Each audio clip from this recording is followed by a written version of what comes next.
በአብይ አህመድ የሚዘወረው የብልጽግና አገዛዝ አማራን እንደ ህዝብ በጅምላ አንበርክኮ ለረጅም ጊዜ ስልጣን ላይ ለመቆየትና የኢትዮጵያን ገጽታ ከቻለ በኦሮሞ የበላይነት የሚዘወር ስርዓት መመስረትን ዓላማው አድርጎ ጦርነት እያደረገ ቢሆንም እቅዱ ሁሉ የተገላቢጦሽ ሆኗል።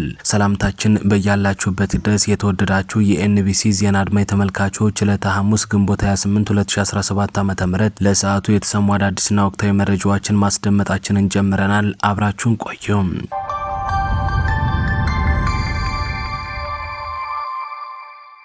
አብይ አህመድ አማራ ክልል ላይ እያደረገ ያለውን ጦርነት መጀመሪያ በሁለት ሳምንታት ለማጠናቀቅ አቅዶ የገባ ቢሆንም ያላሰበው ሽንፈት ገጥሞት አስቸኳይ ጊዜ አዋጅ እስከ ማወጅና ለረጅም ጊዜ እስከ ማራዘም ግድ ሆኖበት ቆይቷል።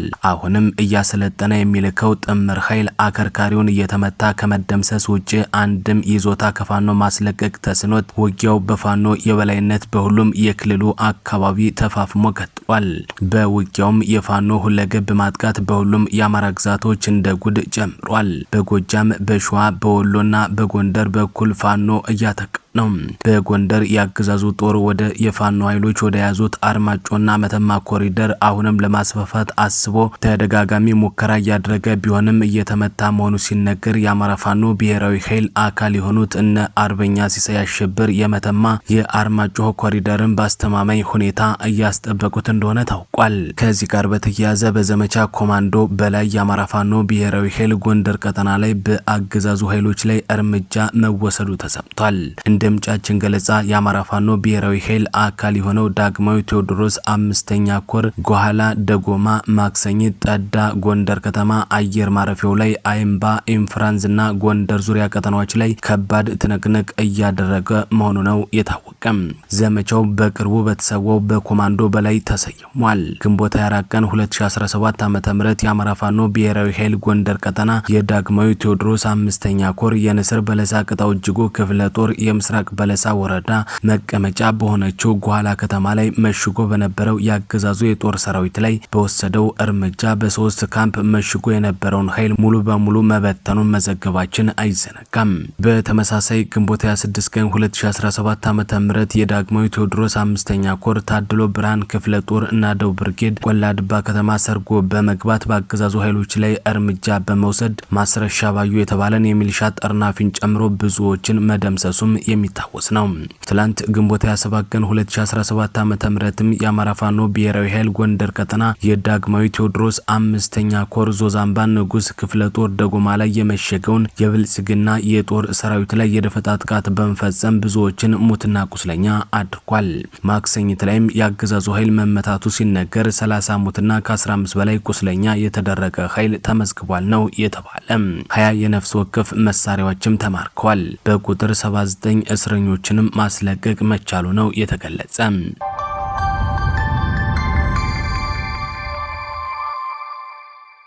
በሸዋ ቀጠናም የአማራ ፋኖ ብሔራዊ ኃይል አፋባ ኃይሎች የአብይ አህመድን ኃይል ከአካባቢው በትንትኑን እያወጡት ይገኛል። በትናንትናው ዕለትም የአማራ ፋኖ ብሔራዊ ኃይል ሸዋ ቀጠና በአጼ ይኩኖ አምላክ ክፍለ ጦርና በ7 ለ7 ክፍለ ጦር በአገዛዙ ዙፋን አስጠባቂ ቡድን ላይ ድንቅ ኦፕሬሽን ፈጽመው ታላቅ ድል አግኝተዋል። ትላንት ግንቦት 27 2017 ዓ.ም እነዚህ ሁለት ክፍለ ጦሮች ማለትም አጼ ይኩኖ አምላክ ክፍለ ጦር በፊት አውራሪ ልመነው ዘውዴ የሚመራውና 7 ለ7 ክፍለ ጦር በምክትል መሪና ወታደራዊ አዛዥ በአርበኛ ሰይድ ደምስ እየተመራ ያለው ሁለቱ ክፍለ ጦሮች በአማራ ፋኖ ብሔራዊ ኃይል ምክትል መሪ በአርበኛ ኢሳያስ ደመቀ ከሁሉም ከክፍለ ጦር በተውጣጣ ከ7 ለ7 ክፍለ ጦር በአርበኛ ሸገው ግርማ የሚመራ የቀኝ ሰራዊት ከአጼ ይኩኖ አምላክ ክፍለ ጦር በአርበኛ ልበ ሞልቶት የሚመራ የቀኝ ሰራዊት አባላት በተሰጣቸው ግዳጅ መሰረት በትናንትናው ዕለት በ27 9ኛ ወር 2017 ዓ.ም ከጠዋቱ 12 ሰዓት ላይ ከአጣዬ ወደ ደሴ በሚወስደው የፌዴራል መስመር ልዩ ስሙ ከርካሜ የተባለ ቦታ ላይ ደፈጣ በመያዝ በርካታ የብልጽግናን የጦር ሰራዊት ከአጣዬ ከተማ ወደ ካራቆሬ በፓትሮል ተጭኖ በመጓዝ ላይ እያለ ክፉኛ መተውታል። የተመታው የአገዛዙ ሰራዊት አባላትም እንቅስቃሴ ያደረገው ቆሪ ሜዳ ቀበሌ ላይ አዲስ የሚሊሻ አባላትን ለማስመረቅ የሄዱ ከሰሜን ሸዋ ዞንና ከኤፍራታና ግድም ወረዳ የተውጣጡ የብልጽግና ከፍተኛ አመራሮችን ለማጀብ ሊያጀብ ሲሄድ ነው ጥቃቱ የተፈጸመ። በጥቃቱ አጣየን ለ11ኛ ጊዜ እንድትቃጠል ከፍተኛ አስተዋጽኦ አድርጓልና የሸኔ አባል ነበር የተባለ ሰይድ ኢብራሂም የተባለ በቅጽል ስሙ ሊቀመንበር የተባለው ያገዛዙ አመራርም ተሸኝቷል ነው የተባለ። በጥቅሉ አሁን ላይ የአማራ ፋኖ ብሔራዊ ኃይል ሸዋ ቀጠና ከጠላት ጋር አንገት ለአንገት እየተያያዘ ጠላትን እየመታ እንደሚገኝ ነው የታወቀው።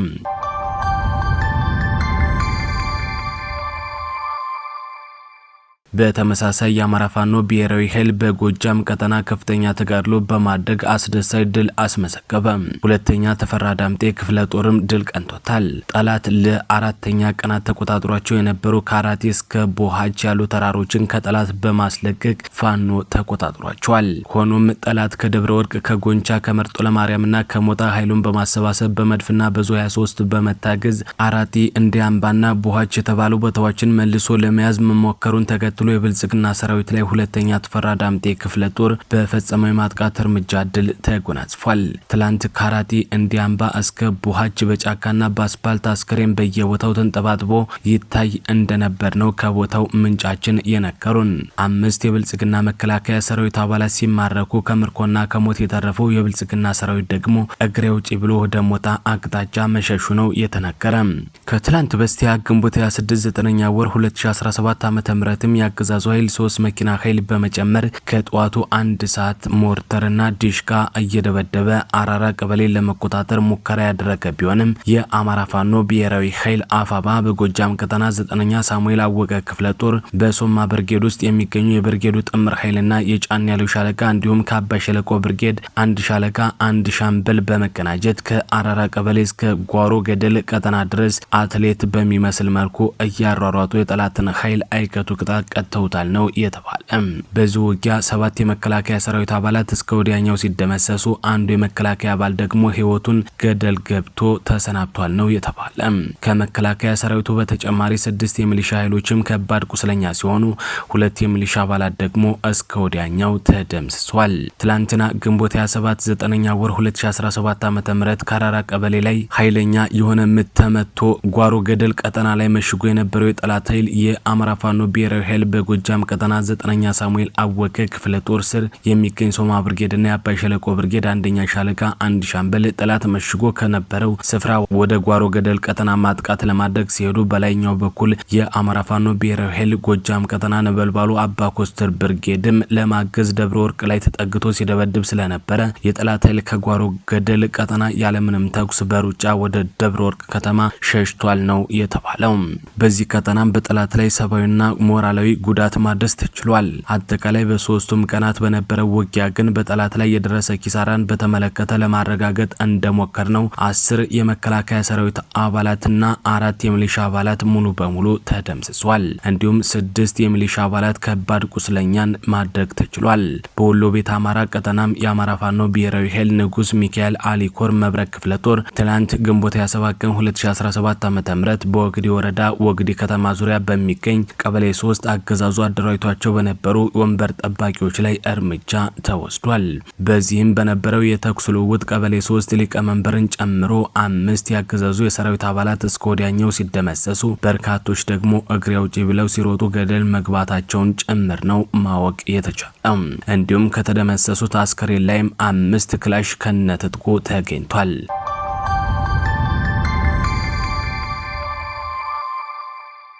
የአማራ ፋኖ ብሔራዊ ኃይል የሆነው የሜጀር ጀነራል ባንታ አባተ ኮርም ጎንደር ቀጠና ላይ ትላንት ግንቦት 27 2017 ዓ.ም ምሽቱን ድል ተጎናጽፏል። በአማራ ፋኖ ብሔራዊ ኃይል ጣና ገላውዲዮስ ክፍለ ጦር ያገዛዙ ሰራዊት ከአርብ ገበያ ወደ ደብረ ታቦር ለማለፍ ሲሞክር ገላውዲዮስ ላይ በአፈር ዋናት ብርጌድ በተወሰደበት የደፈጣ ምት ቁሳዊና አካላዊ ጉዳትን አስተናግዷል። በዚህ የደፈጣ ውጊያ ከፊት በአርበኛ ታደለ ምሬና አርበኛ አብርሃም መሪነት ውጤታማ ስራ ሲከናወን የአገዛዙ ሰራዊት ደግሞ ከፍተኛ ኪሳራን እንዲጎነጭ ተደርጓል ነው የተባለው። በተመሳሳይ የኢንጂነር ስመኘው በቀለ ክፍለ ጦርም የብልጽግና የግል አገልጋይ ወታደር የሆነው አድማ ብተናና የፎገራ ወረዳ የባዲን ብልጽግና ካድሬ ከወረታ ከተማ 1 ኪሎ ሜትር ርቀት ሸለቆ መድኃኔዓለም ላይ አርሶ አደሮችን በመሰብሰብ የውሸት ስብከት በመፈጸም የአርሶ አደሮችን መሳሪያ ለማስወረድ ሂሳብ ሰርቶ ነበረ። ነገር ግን መረጃው ቀድሞ የደረሳቸው ያሳምነው ጽጌ ብርጌድ ፋኖች ባደረጉት የወትሮ ዝግጁ በዝግጁነት የአብይ ተላላኪዎችን አሳፍረው ስብሰባውን በትነውታል። የካድሬዎቹና የአድማ ብተና አባላት ታጣቂዎች ተኩስ ሲከፈትባቸው እቅዳቸው ሳይሳካ ወደ መጡበት ወረታ ከተማ ሸሽተው ለመመለስም ተገደዋል። የአማራ ፋኖ ብሔራዊ ኃይል አፋብኃ በጎጃም ቀጠና ደግሞ አዲስ ቅዳም ከተማ ላይ የሚያገዛዙን ኃይሎች በመደምሰስ ከፍተኛ ኦፕሬሽን መስራቱን የተነገረ። እንደ ምንጫችን ገለጻ የአማራ ፋኖ በጎጃም አገው ምድር ክፍለ ጦር 10 አለቃ ኤፍሬም አጥናፉ ብርጌድ ትናንት በሰራው ልዩ ኦፕሬሽን በርካታ መከላከያና የሚሊሻ ኃይሎች ላይ መብረቃዊ እርምጃ ወስዶ በርካቶችን ሙትና ቁስለኛ ማድረጉ ነው የተገለጸ።